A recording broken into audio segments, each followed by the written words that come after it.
Alright guys, I'm back again with another video, post-game analysis time. This one is going to be very quick because this stopped being a game in the second quarter. It was tied after the first, and Bulls went on a 16-0 run, and it was game after that. There was nothing that Orlando could do to stop us. If you go look at the stats, and the game is still going on as I'm recording this. I turned it off 5 minutes after, with 5 minutes left in the game, and we already had over a 30 point lead.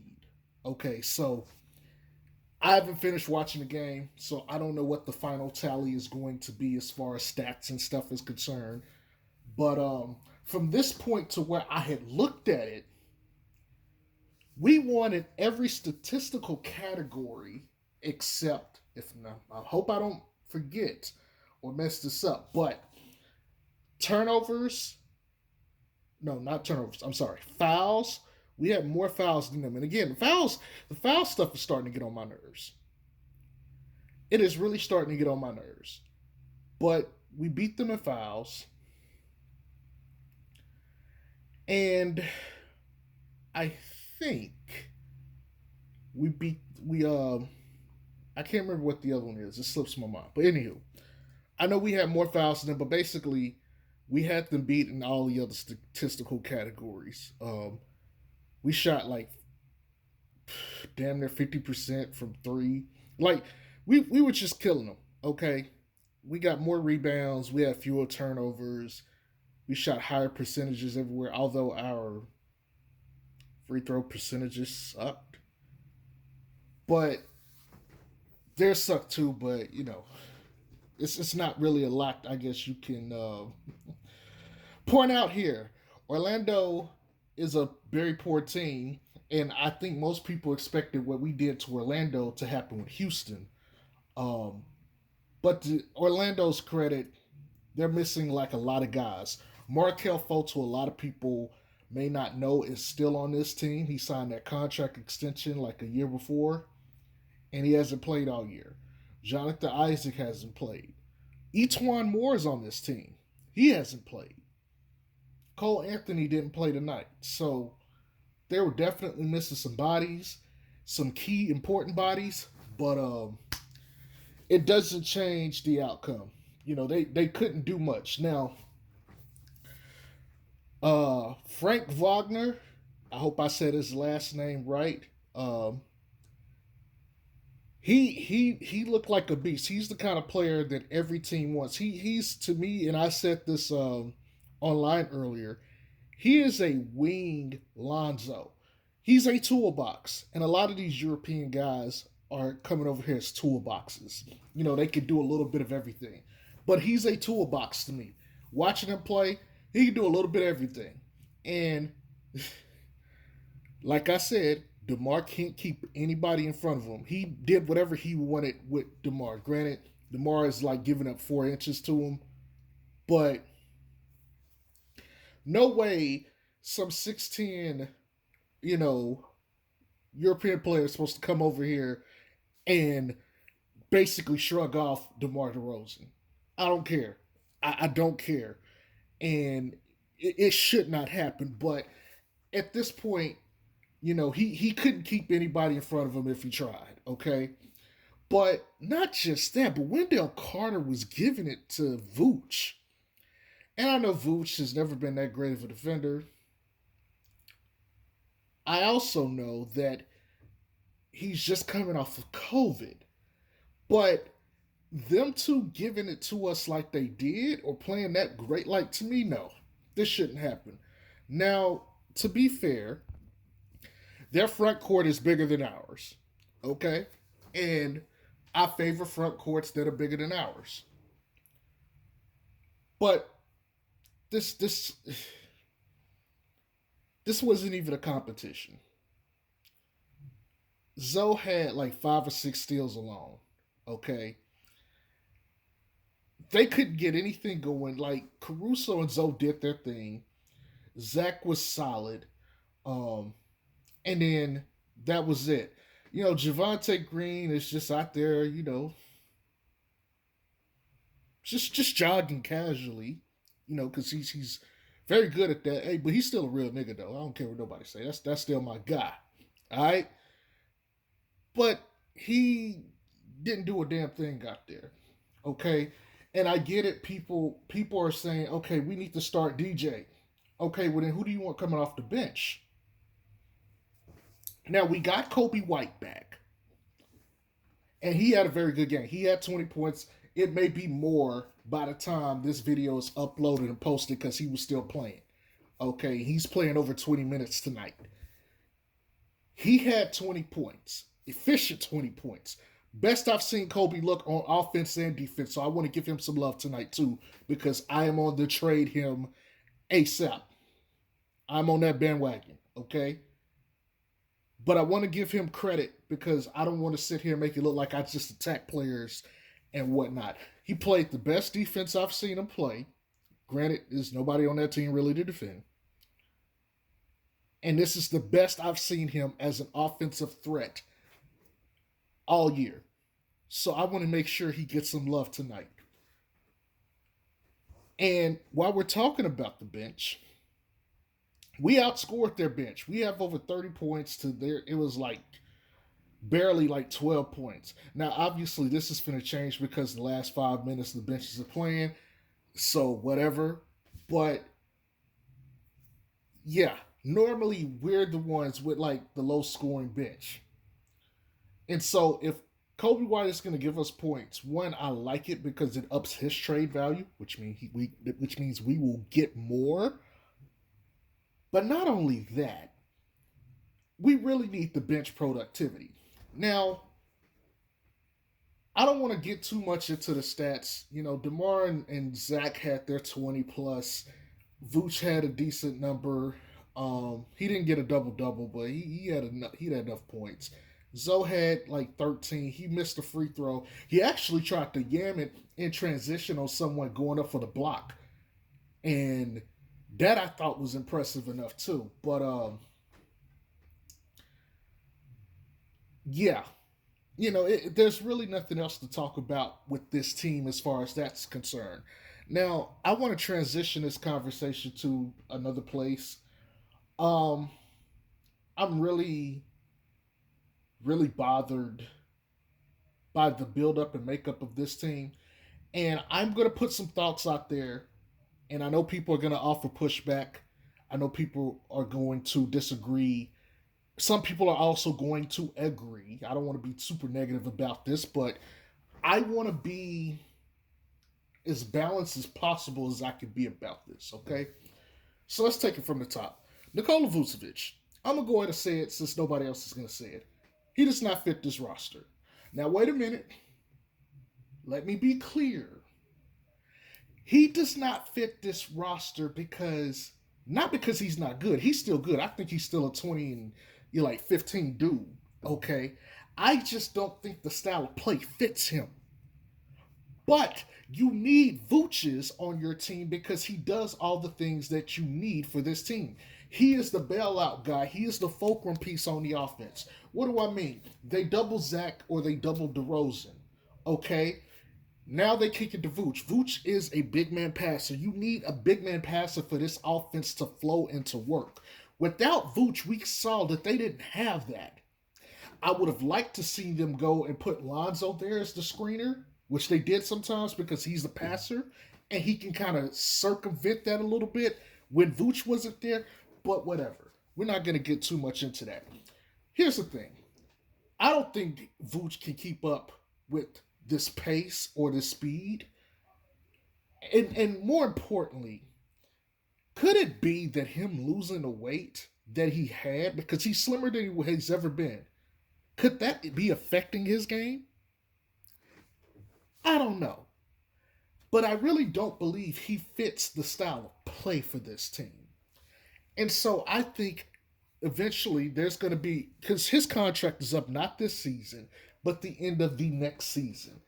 And so with his numbers coming down, they're not going to want to pay him, nor can he command that kind of money. Although you never know. You command what someone is willing to pay. But for me, it's like, okay, there's been a lot of chirping I've heard about some Miles Turner and some other guys. You know, maybe maybe you consider, okay, Sacramento Kings. Well, for you Vooch, for maybe Marvin Bagley and Harrison Barnes, or here's the other guy. Really, it's both of them. It's Zach LaVine and DeMar DeRozan. And I know y'all gonna sit here and say like, "What?" Hear me out. There's too much overlap with them. Okay, neither one of them is a good enough passer. Neither one of them is good enough defensively. Neither one of them, gets rebounds, so they just score. Normally, it's fine if you could score if you look at the Celtics, but they both do the exact same thing over there, and it's at least Jaylen Brown is better defensively than Tatum. Okay, at least they can both space the floor. But neither of these two guys, like, they complement each other offensively, but they literally don't bring anything else that validates them on the court to me. Now, we saw a lot of it without Vooch, and we still see it when they're missing passes. They don't finding the teammates is not working, and so to me, one of these guys is gonna have to go. Now, I know that's controversial because they're playing so well, and I get this. That trade I just mentioned with Vooch, we could keep Vooch and put DeRozan there. If they're willing to give us Harrison Barnes and Marvin Bagley for DeMar DeRozan, I would take that and move, and I wouldn't care whatsoever. Okay, that's just me. I don't think this team needs DeMar DeRozan and Zach LaVine. I think you need one of the two, preferably Zach. And I think, really, truly, I think you need a younger player in there. And by the way, if you've watched their games, you can see it. You can see exactly what they need. They need a defensive power forward. They don't necessarily need to be able to knock down threes, but they need to be able to hit long twos. But they need a guy who is committed to defense and rebounding. And they have to be a guy that's good for 12 to 15 points a night. That's really what they need, okay? So hear me out.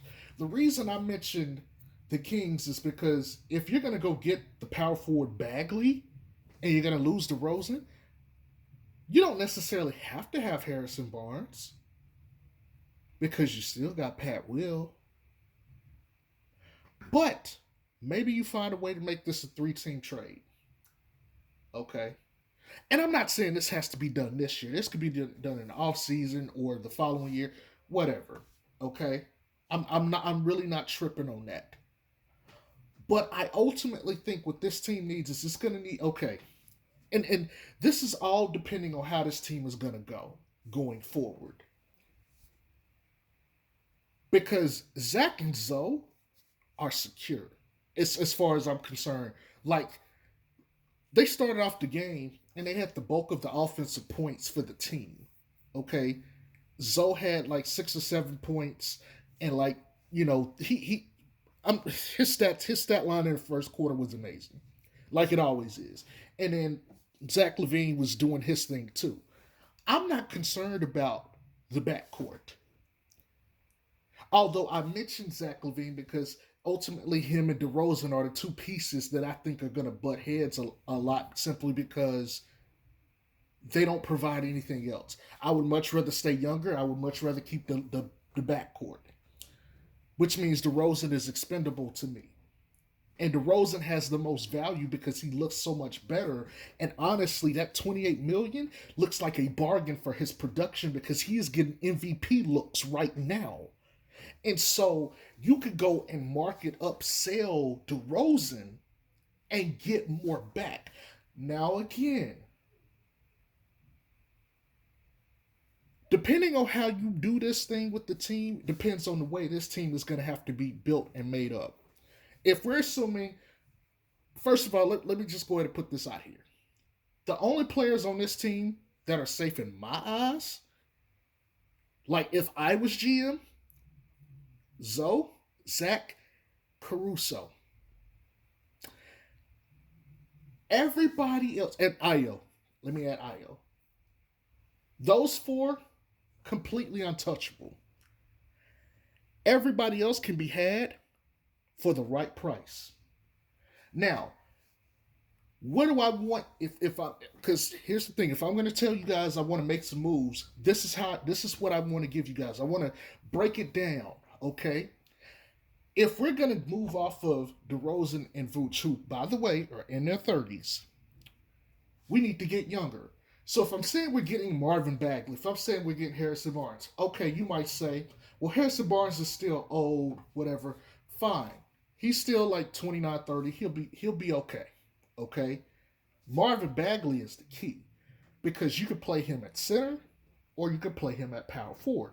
But then at least Pat will.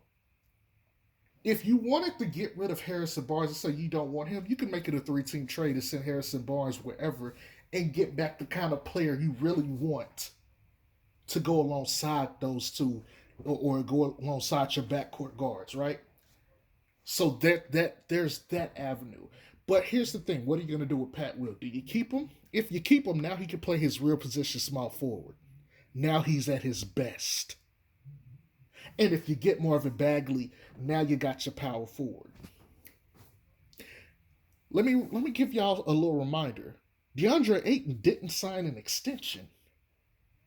He could be got this offseason. And I've mentioned Cat being a possible target in the next couple years too. But you could go get DeAndre Ayton.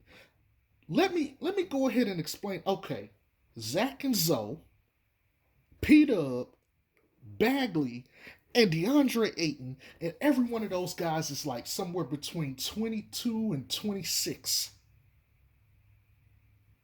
Hello? Might I interest you in a championship? But wait a minute. Here's the best part. You're going to save so much money that now we can start getting rid of Alizé's, Tony Bradley's, Javonte Green's, okay? Kobe White's. See, you know what? There's another guy that I really like. You guys may have heard of him, Cam Reddish. He didn't sign anything with the Hawks. So maybe, we can offer up, say, Kobe White, because I don't know. Maybe they want to get rid of Lou Will, and if, Kobe White has that good year and his value goes up, you're like, okay, we can get this guy to back up Trae Young. Okay. And they don't really need or want Cam, but, you'd be like, okay, if we're going to pay money, we can pay less to Kobe White and get good production and get our Lou Will replay. Oh, yeah, that sounds about right. So now you make a shift and your benches, Ayo and Kobe and Cam Reddish. And if you want to keep, DJ, that's fine. But now you can go and look for your power forward and your backup center, which you still need. But guess what? You still got trade exception or trade exceptions. And you'll have more money and flexibility. See, I'm thinking about this long term because, okay, can I be real with y'all? They're not winning a chip this year unless there's a lot of injuries, correct? And even still, if you've watched the last few games without Vooch, you can see that, that doesn't work between those two. See, what we got a glimpse of what life would be like without Vooch. Now, if you want to keep those two together, you need to get a passing big man, okay? It's not a lot of them. You definitely need to get a passing big man, and you can make it work. But you never wanted to keep DeRozan anyway long term. The whole point was to get him here so he could act as another option for Zach LaVine and kind of groom the rest of them and help carry through like the hard times so it's not so hard, okay? So, depending on where you want to go and how you look at it, if you don't think Vooch can run with these guys, then you need to get a younger, more athletic big man. Okay? By the way, Jackson Hayes I know a lot of people are iffy on him, but I gotta tell you, he would be perfect on this team. And let me say this: it's not a coincidence that everybody that leaves New Orleans looks better, and he can knock down a three. I'm not saying he starts at center, but maybe if New Orleans doesn't want to pay players, because I'm not gonna get into that. I'm not gonna go there. But all I'm saying is maybe Jackson Hayes becomes available for the cheap, and you pair him next to the team we got. He's a little bit more motivated, and he plays better. I'm not saying he's the starting center, but he could be a very, very good piece for this team. But again, this depends on which way you want to go. Because right now it's like, oh, we want to play ISO, but we kind of want to move the ball, but we want to play fast. And it's kind of jumbled up. And so you need to make some decisions at some point. And again, I don't think this is going to happen all this year. I don't expect it to.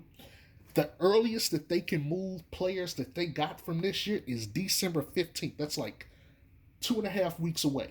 It's not that long. Okay, it's really not that long. And so you got time to figure things out. Here's my issue overall, and I'm going to get out of here.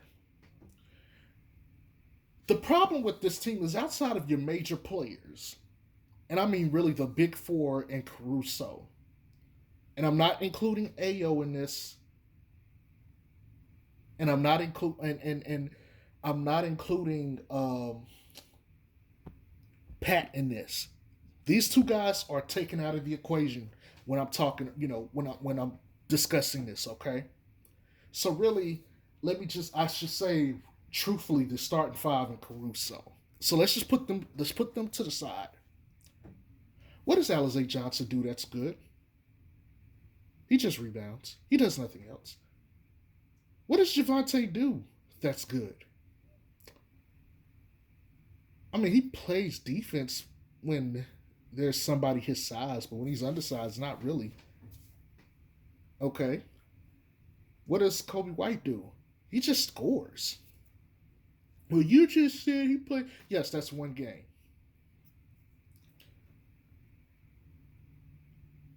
What does Troy Brown do? Honestly, I couldn't tell you what he could do right now. It damn sure ain't play basketball. I'm just gonna be real. So we start talking about some of these guys on the bench, and let me just go ahead and keep it simple. Let me not play the mind games here. They only do one thing very good, and the rest of it is just garbage.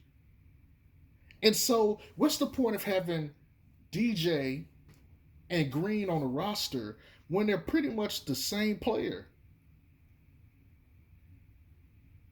I'm just being real. Wouldn't it be better to get a guy who is like the Bogdanovich that's in, or Joe Ingles that's in Utah, or hell, even Wagner from Orlando tonight? Because what this team needs is more diversity and versatility. Okay, they need complementary pieces off the bench. They don't need all this extra defense. Look, the defensive issues were figured out the first 10 games of the season. This team is legit on defense. Really didn't take that long. We knew this team was going to be good in preseason, but it got validated after they played Utah, after they played the Knicks, after they played Brooklyn, after they played the Celtics. It got validated then. So we know what the defense is. You don't need all these defensive pieces to cover up for everybody. What you really need is winning players that can do multiple things good.